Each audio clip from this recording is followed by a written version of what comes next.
Hi friends, മൗനരാഗത്തിന്റെ പുതിയൊരു റിവ്യൂയിലേക്ക് എല്ലാവർക്കും സ്വാഗതം. അങ്ങനെ നമ്മുടെ പ്രകാശനും അമ്മയും കാർത്തികയുടെ വീട്ടിലേക്ക് വന്നു കയറുകയാണ്. അങ്ങനെ റൂമിൽ വാതിൽ അടച്ചിട്ടതിന് ശേഷം അവരങ്ങനെ സംസാരിച്ചുകൊണ്ടിരിക്കുകയാണ്.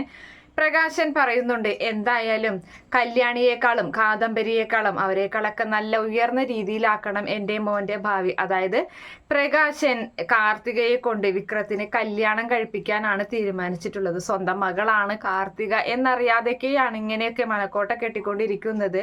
സ്വന്തം ആങ്ങളെയും പെങ്ങളുമാണ് എന്നറിയാതെ.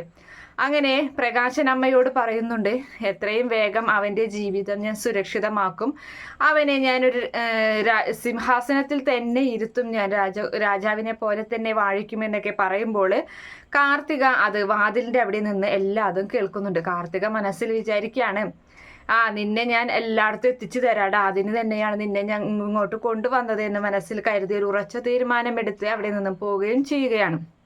പിന്നീട് കാണിക്കുന്നത് നമ്മുടെ രാഹുലിൻ്റെ വീട്ടിലേക്കായിട്ട് കല്യാണം ക്ഷണിക്കാനായി നിഷയും നിഷയുടെ അമ്മയും അച്ഛനൊക്കെ വന്നിരിക്കുകയാണ്. അപ്പോൾ നിഷയുടെ കാര്യം ഇങ്ങനെ പറയുമ്പോൾ അമേരിക്കക്കാരനാണ് എന്നുള്ള കാര്യങ്ങളൊക്കെ ഇങ്ങനെ പറയുമ്പോൾ രാഹുലിന് ചെറിയൊരു സംശയം. അപ്പം രാഹുൽ പറയാണ്, തൻ്റെ മകൾക്ക് പറ്റിയ ഒരു കാര്യം ഓർത്തിട്ടാണ് രാഹുൽ പറയുന്നത്.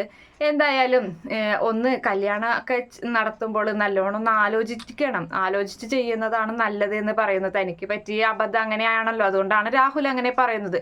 അത് കേൾക്കുന്ന നിഷയുടെ അമ്മ പറയാൻ, അങ്ങനെയൊന്നും അന്വേഷിക്കേണ്ട ആവശ്യമില്ല, അത്ര നല്ല പയ്യനാണ്, കൂടുതലൊന്നും അന്വേഷിക്കേണ്ട, നല്ല സ്വഭാവമുള്ള പയ്യനാണെന്നൊക്കെ പറഞ്ഞ് മനുവിനെ അങ്ങനെ പുകഴ്ത്തിക്കൊണ്ടിരിക്കുകയാണ്.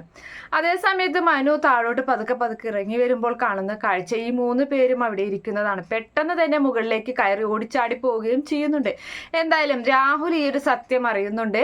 മനുവാണ് നിഷയെ വിവാഹം കഴിക്കാൻ പോകുന്നത് എന്ന സത്യം തന്നെ നേരത്തെ അറിയുന്നുണ്ട്. പക്ഷെ രാഹുലിന് ഒന്നും ചെയ്യാനൊന്നും പറ്റുന്നൊന്നുമില്ല. Okay friends, bye, thank U.